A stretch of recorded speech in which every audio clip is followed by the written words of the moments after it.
And we're back with war tactics. Today we're going to talk about maximizing Ghazghkull Mag Uru Thraka, the pros, the cons, the ways that to deliver. And we'll start with today we started with the fourth slide. Hello. This is going to be a first of multiple in a series of units that we can use and ways we can use them, boys. So we all know that you have your preferences, but today is going to be my day to try to convince you to use Gaz, to understand that he's good and he really directly solves problems that the orcs have right now in the community. So getting into the pros and the cons right off the bat. So I just showed Gork's claw because everybody needs to know strength 14 -3 strat flat 4 damage. Keep in mind when he's with these bodyguards, he gets +1 to hit and +1 to wound, right? So with his pros, most reliable flat damage 4 that we have in our index right now, right? I understand there's a gargantuan Squiggoth. I know your Morkanaut goes crazy. I know your Gorkanaut hits hard. I understand all that. But at the end of the day, most of our reliable infantry, most meta units are all damage 2. And that becomes a big problem in the current meta of Iron Storm. We have the Redemptor Dreadnoughts with reduced damage. We have the Dark Angels with their capability to reduce damage. We have a bunch of different units that have feel no pains throughout the whole game.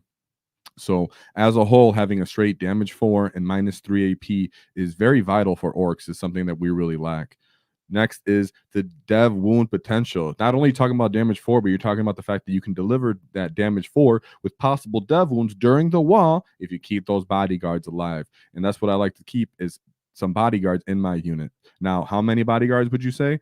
I like to keep it at 2 to 3 bodyguards only because you're trying to deliver the dev wounds. So you need a couple bodyguards alive, at least one. And then also you do want to mitigate the potential of someone just throwing grenades directly at Gaz and picking up Makari. So having a couple extra bodyguards in there really makes a difference, right?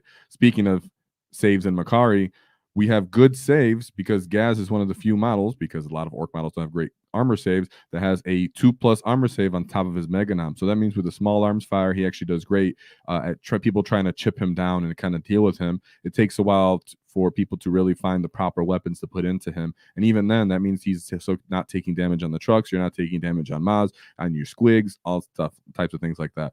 And people don't really know how to allocate this with the 2-up invuln really becoming a problematic thing when you think about Math Hammer in your head. How much do I really need to get through a 2+ invuln? Well, sometimes it's only 1 wound. Sometimes it's 50.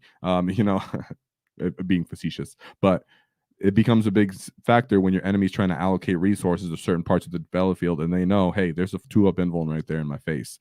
Next is Makari's lethal aura during the WAAAGH. You cannot undervalue a lethal aura of 12 inches on top of our already built-in sustained hits of 6s.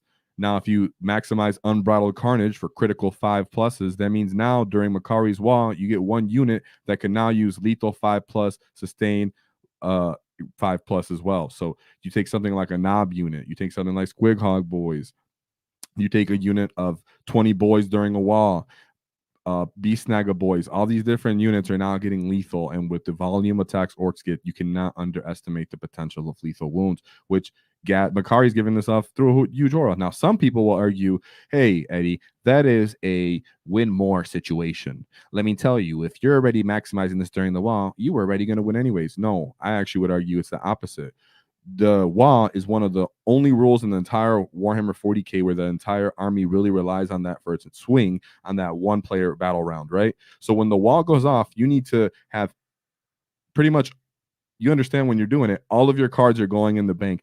Every source of investment that you're doing usually relies on the WAAAGH. That means you cannot really rely on bad dice rolls, or you can't really deal with bad dice rolls sometimes, and Gaz allows you to mitigate even that becoming a factor, because during the WAAAGHs, when us as orcs, we need all of our damage to be delivered, we need to pick up certain problematic units, we need to know that what we're trying to do is getting done, and sometimes during the WAAAGH you can whiff, and when you have Gaz there and Makari's lethal, it really helps mitigate that. I'm telling you, it makes a huge difference during certain matchups and certain units.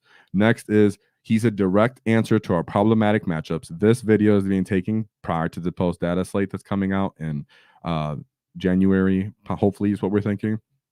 Just coming out before that, I was like, sorry, coming out in January. So right now, Ironstorm Detachment, Norns, let's see, Leagues of Voltan with their big versions of Land Raiders are problematic in when those certain matchups that we're actually losing in those matchups. Death Guard and Mortarion are kind of a problematic matchup and unit where Gaz actually mitigates all of those. He's a direct answer to multiple of those matchups. If you look at Goonhammer and our problematic matchups that we do every Wednesday, Tyranids, Leagues of Voltan, Astra Militarum / Guard, another thing that he can probably solve because he punches through all of those great armor saves that Guard have. Gaz is a direct answer to a lot of those different units, right? And last but not least, not last at all, he pairs great with Maz. Now, you might be thinking, I have to pick Gaz or Maz. You do not. I've ran several times and we've seen it several times in the channel. We're running Gaz and Maz is super, super efficient. Gaz is more of the damage soaker, tanky, and Maz is more of the damage soaking thing, and Gaz is more of the tanky delivery system, countercharging guy. But at the end of the day, when it comes to damage allocation and resource allocation, enemies have a huge problem with saying I got to kill him and I have to kill him and I have to kill the multiple trucks and knobs and all the squigs. There's becomes a threat saturation overload because that 2-up invul and that crazy armor saves becomes a big factor, and knowing that Gaz can pretty much one-shot most things that everybody has is a big deal. Last but certainly not least on his pros is that he is an infantry. A lot of people see him when they're deploying him and they don't know orcs, and they don't realize that even though he's the size of a dreadnought, he can Kool-Aid man through that wall. Whoa! So yeah, take advantage of the fact that Gaz is actually an infantry keyword. So cannot be underestimated how many times I can catch people off guard. And like always, we're going to talk about the deliveries. So when we go into the cons, I know movement is a con that you might not see on here. We're going to talk about the delivery systems, all the ways that pretty much the 3 major ways you're going to get Gaz in to the game. So going for cons, Gaz can be directly targeted. So even if he has the bodyguards, even if Makari's still alive, if someone has precision, they can actually attempt to put wounds directly on Gaz and bypass Makari, so they can choose Gaz instead of Makari. And if Gaz takes the damage, that means whenever that unit is now targeted for the rest of the game, Gaz has to continue taking that damage until he dies. That's one direct way that a very high-level skilled player might understand, hey, instead of trying to deal the 2-up invul, I'm going to directly target Gaz, put wounds on him, and then Gaz has to take all the damage for the rest of that. So be aware of that. If someone tries to heroic challenge you with Gaz, keep him on the other side of the wall. You cannot heroic challenge if you cannot be seen. So if someone has that capability, put him on the other side. Try to not actually let him be visually seen, right? He can be on the upper side of multiple dudes fighting. If the enemy can see him, he can still precision and kill him like that. But if Gaz is physically unable to be seen from line of sight, you can't take him out with the challenge. Now, next is he is a major point investment. If you're used to playing garbage trash orcs like I like to a lot, you understand that putting that many points into your one unit feels very unorky, and you start thinking, oh man, I could put this into multiple squigs. I already have Maz. Maz is very point efficient, effective kind of thing. Oh, Gaz, where does he find his place? I'm telling you now, Gaz is not only a damage support, but he's also an actual he's not a direct damage tool, but he's also a support unit when you think about the lethal aura that he gives with Makari. It really becomes a 2-role thing that he delivers into the game that people really, really underestimate. Next, that's a problem, but he is a major point investment, right? So I'm telling you the cons, but keep that in mind that I'm aware of it, but I still don't think it's a huge con. I still think Gaz is worth using. Susceptible to movement debuffs, right? We've seen some units, for example, the Night Spinner from Eldar. That kind of unit directly debuffs Gaz. You hate to see it on him, and people know that they're going to put it on. But in that matchup, Gaz isn't exactly that vital. So you got to start taking that into consideration, but it's still definitely a debuff. Of course, you also have not as durable as he may seem. A 2-up invul can sometimes just fly off the table. A very smart player understands if I kill these bodyguards and I throw a grenade at you, Makari just dies. And there's definitely a bunch of dev wounds in the game. Gaz has no defensive dev wounds, so he dies easily to that. Next is he gives up assassinate. Because Makari and him are in one unit, he becomes just more assassination points. It becomes a bang for your buck when you invest in trying to kill him. Lack of sweep / lack of attacks. Gaz really lacks the ability to kill groups, hordes. Let's say if somebody puts 20 guardsmen into you, Gaz can have a real problem with trying to chop through that. He simply has no sweep attack, and he really doesn't have that many attacks as a whole, being 6 right there. I really would like to see him come in with some sweeps, but people can garbage trash him up, so be aware of that. Be cautious of that.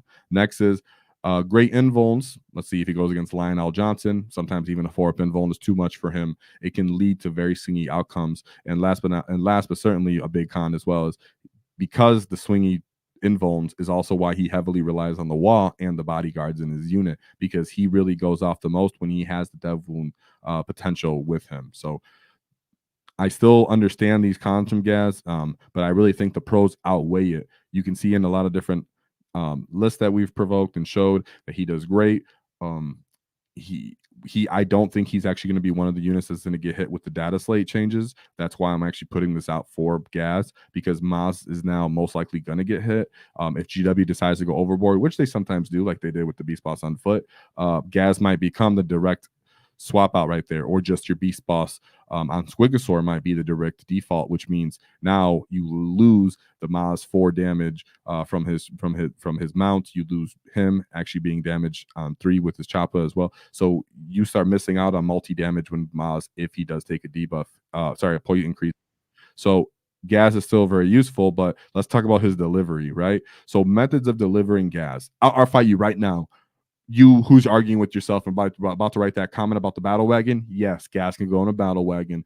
As it's worded, Gaz and Makari are considered as one, and they take up the space as one. You put 2 bodyguards, that's enough space. Argue with me all you want. Ask your TL, though, but that's exactly how it's intended, so that's how it's going to be rules, right? Now, and man, you guys, I'm seeing your chats, but I'm going to reply to the chats at the end of this because this is going to go too long, and I want to see your feedback, your counters. That way, anybody who watches this later might actually have the same question and feedback as you. So feel free to respond and give me some counterpoints, right? So, right, first off, Battle Wagon, my least favorite delivery method for Gaz, but I'm still going to argue that he can be delivered in it, right? The benefits of it. It's a quick way to move up the table and find a good center point to stage, right? If you move them, let's say you go first, you love that. As you see, loves going first. Helps with staging with that. Next is the defense at range. Because Gaz can sometimes be susceptible for awesome striking, let's say some indirect damage from some manticores, just getting shot from a fast people pulling lines of sight on him. Being able to put him in a battle wagon who has already a debuff of -1 AP on him built into his, and you can put him in cover. They're a bit hard to take out at range. Next is the tank shock assist. We talked about how Gaz is kind of susceptible to great invulns. Tank shock assist means that the fact that the battle wagon can run up, help with that, he does great right there. And then loves going first, as I already spoke. If you go first, it really helps you right there. Gaz now moves way higher up the table, just makes people start quivering in their pants. And if the vehicle ends up getting blown up, he can disembark in a better position and not clog up the best of your field. The weakness to the battle wagon is it's crazy expensive package. If you include Gaz and the battle wagon, it's about a quarter of your army almost starts feeling like. Hard to disembark. But Gaz, if he gets blown up and you did stage a bunch of stuff around it, you might end up being like, I got nowhere to put Gaz. I got to put him in the back of the wagon, and then you mess yourself up. If someone charges you and blows up the wagon, they can surround the wagon and make it hard to disembark that way. And then last but not least, it's obvious target priority because it's so many points, because it's so useful. People are going to know, I'm going to just deploy everything so I can shoot that thing, blow it off the table.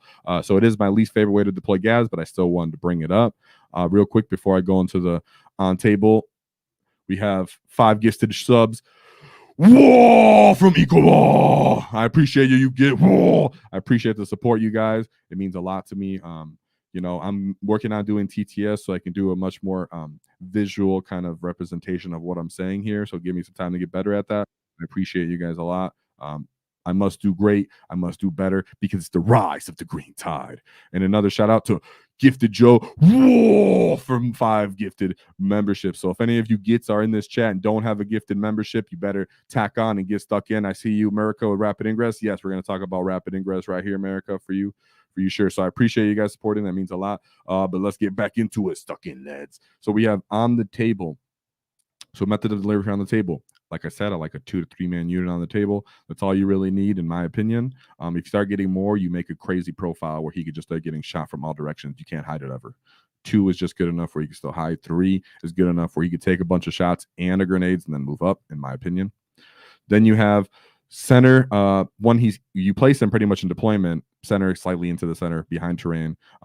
Good for staging. If you leave him, if he just advances once, turn 1, he gets behind that first terrain. If someone takes your big, heavy, expensive unit, throws him in the middle, a Norn, a sorry, I have a brain fart. A Mortarion, Land Raider, any kind of demons, anything like that. Gaz is like, sure, dude, Kool-Aid Man through that building, destroys it. Loves countercharging. Makari's aura, if he's on the table on foot, him being in the middle of the table is the best place for him to take advantage of Makari's 12-inch aura, as it can sometimes hit multiple objectives, which can just swing that whole entire side of the battlefield. And then it's the lowest cost investment. If you just put him straight on the table with 2 to 3 mega knobs on the table, that's all you really need. You don't need a wagon. Don't take all this extra CP. Just advance him. Wah, get in there. Get stuck in, lads. Whoa! But his weakness, possible alpha striking. Like I said, people might be able to get to him first.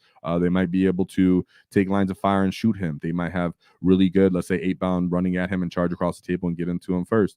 They might have indirect fire. They might use different things like that to just alpha strike him, which you really hate to see. So if you put him on the table, know who you're going into. It's the slowest delivery method out of the 2 that you've seen, out of the 3 that you see on the board first. And then it's the hardest to maximize with staging, because once you deploy him, once you place him on the table, he's very slow with his 5-inch movement. You can start getting in the way of your own trucks. If you're not thinking about it when you're deploying that, you go, oh, I'm trying to stage at the same place that I'm trying to hide these Ghazghkull boys. Oops. So pay attention to that.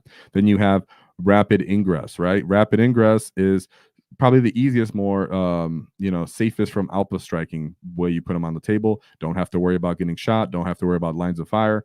It's forgiving for your deployment. You don't have to consider stuffing yourself in your own deployment. Don't have to consider moving correctly through terrain. Don't have to consider kind of things. You can just overwhelm the left or right side of the board by getting Gaz on the table, and you're playing into the orc strength. Orcs are already overwhelming the table, moving up the table as quickly as possible. So rapid ingress allows it. So, hey, I'm already up here, just overwhelm the side of the table where the fight's going better for me. Boom. The weakness of that, CP investment. Now you're also using CP to rapid ingress him into the table. You could have possibly used that for Unbridled Carnage. You could have probably used that for fight and death. You might have wanted to throw a grenade at somebody because they have a great and you're trying to distribute damage in a different way. There's just so many. You might have used Art as Nails at a different time that you're not using it. Maybe you could use Art as Nails on Gas, keep him alive instead, stuff like that. It minimizes Makari because you're coming in from the side of the table. Now you're only using his aura in that little portion of the table, probably only on that one little objective. So not as utilitarian of you to use him like Makari's ability like that. And then he's susceptible to enemy shenanigans to deny entry. So some people, if and that goes with going second, right? If you end up going second and someone has the ability to quickly move up the table, take up all that space, now you're going to go, hey, ooh, now guys are way back here in my side of the table to return 2. I really want to call a wall, but this stuff's in my face. I'm constantly charging it. There's no good stuff to charge when I'm coming in from ingress. That means I'm going to charge into a screen, and then he's going to just kill Gaz and pick him up. So that makes it a bit harder for that, right? Out of these 3, rapid ingress, on the table and rapid ingress, that really comes down to who you're going into and what your table looks like. So for sure, take those 2 into consideration. I just really wanted to show that, yes, you can use the battle wagon. I understand the utility of the battle wagon is not the way that I like to use the battle wagon. I'd rather put boys in it or knobs or something like that. Gas be on foot, let Gas be a rapid ingress target. Really, people really hate to see guys come off the side of the table, get his charge off the way he likes it. But they also really hate to feel that aura from Makari when all of a sudden these different units are now getting sustained and lethal, just way punching up above their weight. Even hurt units are now punching above their weight.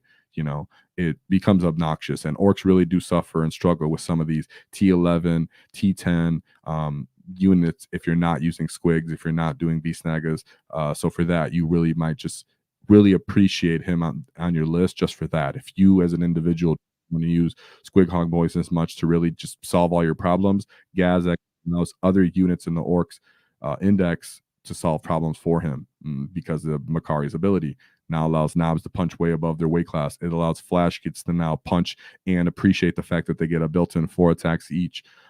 It allows beast snaggle boys or just straight up boys, and a 20-man unit of blob of boys could just go crazy. So Gaz is definitely worth using. He's really much underappreciated. He's very much underutilized in our community. A lot of people are down on him because he's only T because he moves 5 inches.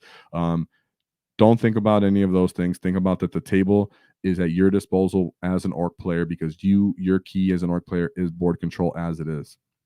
Deployment really matters. Think about your strengths instead of your weaknesses when you're considering Gaz, and realize that he actually fills a bunch of your weaknesses as an orc player. So that's my presentation for why you should use Gaz and maximizing Gaz, Mag, Thraka. Now that's the end of my presentation, but I'm going to go over the chats right now. So if you're watching this video, you can see if somebody has something that you said. But if you like the video, feel free to subscribe because I appreciate you gets. Now let's see what you guys said. First and between for the gets. Whoa! Oh, and Slapshot saying it's the rise of the green tide. Exactly. Yeah, and shout out to Mr. Two going off on demons today. Great job, great job. Oh, and he said mostly taken for the 2 for the small man unit of footprints. Exactly. That's what you really want to see because what's the best way to run them? Just 2. I feel like it becomes a little bit too much investment there. Is this Samwise Wheezy? That's awesome name. Like the stream you get. Oh, we appreciate you, Sam. Whoa, like the stream only if I do good. Does Makari count as an individual? Yeah, he does. He's his own git. Yeah, he really does. That's why he's a weakness for assassinate. When I brought up his cons, 18 War Boss in Mega Armor is better than Gaz. What if you could bring that many? Sure. So yeah, he is sitting on top. I hear his whoa. So yeah, just to keep in mind, if any of you guys got anything to respond, any questions or concerns, comments, feel free to argue with me. I think Gaz is pretty awesome. I actually I took him to an RTT, went undefeated. I did feel those weaknesses that I mentioned, but I felt like his strength actually helped a lot. Kind of really mitigate that. So let's see. Ooh, Chris, interesting. So this actually matters a lot, Chris. This is an interesting question. He goes, "How do you feel of our matchup versus guard?" Question. Feels if we go second versus them, it's a difficult game. Well, Christian, actually, guard is statistically for at least the last 8 weeks, I want to say, was our hardest matchup, swapping back and forth with Death Guard. On paper, meaning we had the lowest win rate into Astra Militarum Guard. I also directly asked Morty and Glory, shout out to Matt and Glory, hey, how do you feel about orcs? And Morty and Glory said, nah, I don't feel much about them. I feel like I just murk them. And so as the guard community as a whole doesn't actually fear orcs, which is kind of surprising. I'm not used to that, but yeah, they actually don't fear us very much. They actually have they have great armor saves. So when any of their armor, even like their transports or their hellhounds, if they start walking up and tagging us and counter charges, or we run up and challenge them, they don't care. They're just like, well, my guardsmen now going to walk around and touch the objective. I'm going to bring those guardsmen that died earlier back off the side of the table, regen, and put them on the objective. I'm going to keep tagging you with these transports, these great armors, even their Lehman Russes. We can't really kill them proficiently because they have great armor saves. So that becomes a problem, and just having wounds and shots is enough to really deal with orcs and kill us. We really don't appreciate that. And guess what brings a lot of that? Guard. Who, you know what else guard bring? Very cheap indirect. We like to leave grots in our back line. Guard directly have an answer for that with their cheap mortars. They have flat damage 3 indirect at strength 10, meaning that they could just put shots to our Ghazghkull boys and kill the one answer that we have for their armor. So yeah, they're actually a hard matchup if we go second. Now, for me personally, what are things that I think help? One, I actually do think Gaz could help with that because guard want to walk up to the table, sometimes put a Dorn, sometimes put a Baneblade, sometimes put a bunch of Sentinels, sometimes put a blob of Doys, regardless of what it is, guardsmen. Whatever it is, Gaz can run up in there, get stuck in, clear that off of the objective. His lethal aura means that you can now have enough punches, even with one of your garbage diminished units that maybe got shot up a bit. Maybe your Beast Snagger boy got disembarked and 5 boys died. Well, now Gaz and them can get stuck in, clear up those units possibly. So another thing is I think maybe infiltrators might help in that matchup. But as a whole, you do want stuff with AP. I think Mega Knobs might actually help a little bit, but they're used to killing stuff that has great armor save. So Mega Knobs might help in that matchup because when they actually tag stuff and they have the twin kill saws, their AP and high strength make it so that you can't just freely get stuck in with them. They actually start to diminish transports and things like that too. So yeah, board control matters because they want to board control us. They want their scions to die, then they bring them back on, and they deep strike with their backboard. They want to bring sides off the sides of the table. They want to bring their sentinels back in and get free hunter killer missiles. So not choosing to kill sentinels, when choosing to kill sentinels so they can't regen matters a lot as well. Understanding that putting all of your will and all of your firepower into the guard right away is actually not the correct way to play because we run out of steam against them. So actually going tit for tat to keep them off the objective, move block them, keep them kind of back, but not try to slam them too far into the deployment zone, because they will shoot you off them. They will have enough speed to retake the board, and they will regen enough guys to kind of deal with that. And then actually, he brings this up too, is the Bullgrin also laugh at that, because the Bullgrins have great saves and they reduce damage, and that's where Gaz is another little answer as well, because Mr. 2 is always like, oh no, the Bullgrin hurt my feelings, and he's right, because they couldn't hurt your feelings, because damage, reducing damage is a great problem. Is a great problem for orcs. So Gaz runs up to a unit of Bullgrin. Let's see how happy they are about that. They're not happy about that. So and they don't really hurt him back either. He doesn't punch good. So let's see some of your other questions that are Gazzy related. What about a big mech in mega armor, 5 or 6 mega knobs? That depends on how you're going to bring them in. Some people choose to also ingress a unit of mega knobs with a big mech and mega armor. I would say, if you're going to put them in a truck, of course, you're stuck at 5. If you're going to ingress them and you got the points, go for 6. Go for the max unit, because you could just start moving up the table with those guys. And what you can do is bait people, right? So you can move these dudes up the table, leave a tail sticking out, just one dude sticking out. They look at it and they go, I'm going to shoot these mega knobs. And they put their firepower into it. They kill 1 or 2 mega knobs. You regen a mega knob, or you heal the mega knob that didn't fully die, but you soaked up some of their damage. And that firepower didn't go anywhere else. And it pretty much meant nothing because you've healed them. So that's a fun way to do it. Either load up, or you put them. Oh, sorry, you're asking? He's a load up in the 7, put them in a wagon. Yeah, most people put them in a truck. The thing about the Mega Knob, the Big Mech and Mega Armor and the Mega Knobs unit is they don't do a good damage because they're hitting on 4s. They don't get a lot of attacks. So be considerate of using Cunning but Brutal. That way you could fall back and charge maybe instead. So, Ingress is probably the way I'd probably use them. Not necessarily pay for a battle wagon for those gets, but battle wagons are actually totally viable. Don't let anybody tell you any different. Putting them in a truck always feels good too. January hobby stream date, because I'd love to finish up some project. I was thinking about doing that for next week actually, because I'm trying to fill up the void of before the data slate. So any changes and tactics and TTS stuff, I want that to come out after the data slate, in my opinion. We talking about that. Gaz is a great for holding the center. Yeah, he is, dude. I freaking love Gaz for holding the center. People hate on Gaz in the community. You guys are wrong. I'm sorry. Y'all are just wrong. Sean needed. Sorry, barked a little bit. Sorry. Sean Naden showed it himself, but other people that we've shown up on the list and in our Wednesday WAAAGH Wednesdays have shown that as well. So yeah. And also post-wall clarity, I need you to collect a membership. Whoa, because Ipako and Wicked Joe did. So gifted some. So make sure you use that. I have a friend with Grey Knights, and he is very skilled with them. Do you think Gaz would be a good replacement for a big mech and a war boss? It really depends on what he's running now. The one thing about Gaz is, yes, he can actually run in and punch out Terminators. The issue is he has a hard time getting to them. And a lot of the Grey Knights, the thing they're actually good against is infantry, and he does have an infantry keyword. So he can be killed by that. And they have ways to get around his 2-bunch invuln. So do I think that's the way? No. The best way that I found ways to get around Grey Knights is, one, vehicles. They hate vehicles, so trucks, battle wagons, kill rigs, stuff like that. Get that on the table. Start just taking up the space, occupying the space. That becomes a problem for them.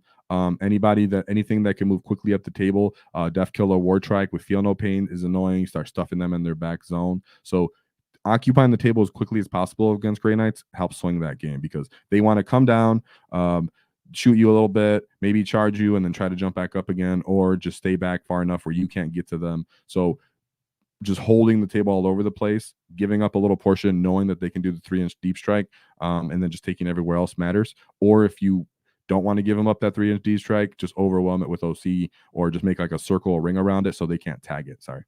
So yeah. Nobody want to muck with this. Yeah, exactly. I'm going to try to vlog some of LVO. Yeah, you definitely should. Orc issue is everything minus. Yeah, exactly. That's why knobs are huge, right? I'm a huge fan of knobs. We call them a scalpel unit around here. We coined that name around here. So knobs, power claws, boom. And I'm a big fan of mega knobs with kill saws. Some people will argue for power claws. I understand the point of the custom shooters. The math doesn't shoot out for me. I don't appreciate it enough, but I do appreciate re-rolling wounds. I do appreciate -3, and I do appreciate strength 12 going into a bunch of different things in the game. So twin kill saws cannot be underestimated. So yeah, dope things. Whoa, I appreciate you too. Then you also have a great option for Here We Go on the Wall. Yeah, of course I should have mentioned that too. Thanks, I appreciate that. Yeah, I should have mentioned that for Gaz, but he's a good one for Here We Go. People never really take advantage of Here We Go. Good with claws and mega shooters. Yeah, see, some people like him with the claws and mega shooters. I'm super again, like not into that, but a lot of people that I really appreciate and think that are skilled players are. So, I always say, around here in this wall, I don't tell you exactly directly what to do. I advise you on the things we can do and why we do them. Your meta, your matchups will all determine what you favor and what you do. And that's the best way to actually take 40K as a whole. So anytime you watch our videos, take our advice, understand that with a grain of salt, because only you can see your meta and your battlefield through your eyes. So I trust your generalship. When you tell me you prefer something, I trust that you have great reason for it. But I'm still going to tell you why I like the things I like too, and why the gets do too. That's how we bounce back ideas back and forth. Your premonition for data slate 8. Oh, okay. I did do a video on it, so I did give some things about that. Shout out to that video, like 2-3 weeks. I think it was like 3 or 4 weeks ago. But one thing is, I do think GW is going to go overboard and give Maz a big points increase, because he's been on, we'll say 95, maybe a more, like 90 to 80% of the top performing orc lists at GT level, so and at RTT level. So I think Maz is going to get hit maybe 230 points, if I had to guess. 230. Yeah. Let's see. Percentage wise, would that make sense? I think see him going up more than that. I can see him going up to 235. Yeah. So I think I see Miles going up to 235. I see Gas thing where he's at. I see Knobs, Flash Gets all going up by 5 points. The War Boss maybe hopefully staying the same. Captain Badra going up by 5 points. Chuck staying the same, hopefully. For the love of God, bring down the kill rig a little more, bring down the battle wagon a little more, bring down the pain boy a little more. I think he still costs a little bit too much at 70 points. But yeah, that's the stuff I want them to do. They're not going to do that for internal balance. What they'd like to do is hit stuff that's really strong. So the stuff I named earlier is most likely what's going to happen. Oh, meant the Here We Go for the Big Mac on foot. Oh yeah, and then you can. Oh, there you go. It's a good too. If you're gonna just do the Big Mac on foot, he does that too, and it feels great. Oh, I found that. Thanks, Zuck the Shuck. Whoa! And I hope you appreciate that raffle when you get. I found that one unit of Greynet absolutely hates is the Grot tanks. Oh, that's a great shout out right there. Strength 9, -2, flat 3 damage. Boom, and they have reactive move. That's a good call out. And their vehicles. Great call out, Zach. Not only did you participate greatly to the conversation, but you generously donated. So shout out to you. Is it possible that post Codex Gaz will be able to lead a unit of boys and knobs? Oh, that'd be dope. I don't know about boys, because I don't know if they give them that many boys. Mega Knobs makes sense, and Knobs does make sense. He does keep a unit of lore around him of like art boys, like of extra like bodyguard type dudes. So you could bring them. That would be kind of cool. What is something I want to see with Gaz? I need him to see a sweep. That's really out of anything I'd rather see is a sweep, because I'm so sick of him being not having a sweep. Imagine Gaz and a Pain Boy plus 20 boys. Dang, that would be pretty sick though. That's a great call out. Oh, you guys got me excited. Okay, if cans get a drop, I'll be happy. Rockets are good into Marines. Yeah, ballistics go 4+. Yeah, and they can ignore cover. So they're -2 AP with the possible ignore cover from their data shade ability. I would love them to go down. I need them at 35 points. So before you look at me out crazy, they've been 35 points in other editions, and they fit perfectly well. If GW can drop them down to 35 points, I'll be super happy about that. It will feel great. Yeah, and we like their damage 3. They have good strength of profile. The issue is that they have crap for leadership, which is really annoying, but we don't really love them for that. They're very slow, but they're a good target to bring in from the side of the table. But they also bring it down a lot. So a lot of orc lists already give up assassinate. Then you're going to give up bring it down also. So it's like, that's kind of like playing with fire, right? If you go against someone who's super killy, you might have assured the win for them. But I like Killikins a lot, and I like Grot tanks a lot. I hope for the Codex we get Slugger Choppers on War Bikers, so they can do action while in engagement. Yeah, they used to actually have Sluggers. Do they not anymore? So I believe that they don't anymore. But yeah, they used to actually have Sluggers too. But that's a good call out. I mean, at least they have assault, right? Wouldn't Gaz leading anything else slow down the unit? Yeah, exactly. That's a good point to make in too. That's where John Lennon had an issue with that, or one of his units actually had more movement than he thought, but he thought it had the slower movement like the rest of his unit. So yeah, that's what I'm saying. Yeah, that's a good point. What if Gaz can go with like Killer cans. No, I'm just kidding. That didn't make sense, but it would look cool and they'd have all the same base size. You now have to choose between chop boots. Like, oh, that's super annoying. Super annoying. That's dumb. It's like, yeah, let me bring a pistol. Well, you get that was my presentation for gas. I appreciate you guys. Like I said, going forward, I'm gonna be using TTS. I'm gonna come up with better ways to present, tactical information and things that'll help you guys out, especially with the data slate coming. So I want to definitely hit out a bunch of those things in the best way that I can. So if any of you guys got any advice that you guys want, or ways that you guys want the information to be presented, maybe it being more clear, more informative, some type of advice that you want, or things that you want to see. I don't like to bring too much math hammer into it. Could get a little kind of dorky, like, kind of preachy there. Not dorky, but preachy there. I don't want to get to that point, but I can if you guys want to see certain numbers. I got started doing that. TTS is something I'm going to work on. That way I can give visual examples of aura ranges and combos that I like. And I'm going to be looking at orc units and combinations post data slate. Let's see if anything changes or goes down. I want to start talking about that. And then when we get the codex, you can only imagine how crazy those videos are going to get and how informative those can be. So let me know what you think now. Let me know how I can improve these informative videos, these combo videos, anything you need. Just let it be known. So leave a comment. Let me know in Discord. Feel free to send me DMs. And next week, Friday, is most likely a hobby stream because we have to do those at least once a month for you kids. So I appreciate you. It's the rise of the green tide. And we'll see if GW tries to hit us with the math hammer. Tries to hit us with the nerf hammer after the last weekend of going off successfully. So I appreciate you gits. And yes, I agree with you, Sam Weezy. Math hammer is a useful trap. Is a great way to put that. So I appreciate you gets, but there's one thing to keep in mind. Don't cross our wall because we knock your teeth out.